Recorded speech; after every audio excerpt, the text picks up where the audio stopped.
आपण केलेलं नामस्मरण आपल्या सोबत येतं हे लक्षात घ्या. मग तुम्ही बघा, माणूस किती वर्ष जगला याला महत्व नाही महाराज.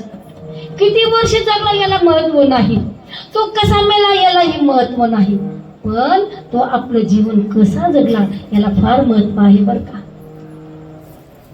आपलं छत्रपती संभाजीनगर मध्ये आपली ओळख नसली तरी चालेल, पूर्ण वार्डामध्ये आपली ओळख नसली तरी चालेल, कॉलनीमध्ये जरी ओळख नसली तरी चालेल, पण आपल्या गल्लीमध्ये तरी 4 लोकांनी आपल्या डोळ्यात, आपण गेल्यानंतर डोळ्यातून अश्रू यायला पाहिजे महाराज. बघा तुम्ही, पारिजातकाचं आयुष्य फार अल्प असतं महाराज. पारिजातकाचं आयुष्य अल्प असतं, पण काय सुगंध देतो संपूर्ण परिसराला. त्या पारिजातकाच्या झाडाखाली सडा पडलेला सगळ्यांनी पाहिलेला असेल. कोणतंही फुल उचलून बघा ना, असं टवटवीत दिसतं, टवटवीत दिसतं. म्हणजे त्यांचं फार आयुष्य कमी आहे, पण सगळं वातावरण कसं करतं, सुगंधित करतं. म्हणून त्या भगवान परमेश्वराला एकच प्रार्थना करायची, हे प्रभू मला पारिजातकासारखं आयुष्य लाभलं तरी चालेल, पण माझ्याकडून उधळ व्हावी ती सुगंधाचीच व्हावी.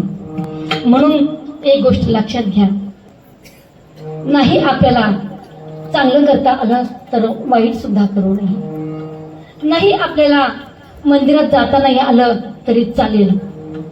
तुम्ही सकाळी मंदिरात नका जाऊ महाराज, आईच्या पाया पडा. ती आई असं पाठीवर हात फिरवेल प्रेमानं. बघा तो दिवस किती आनंदाचा जातो तो.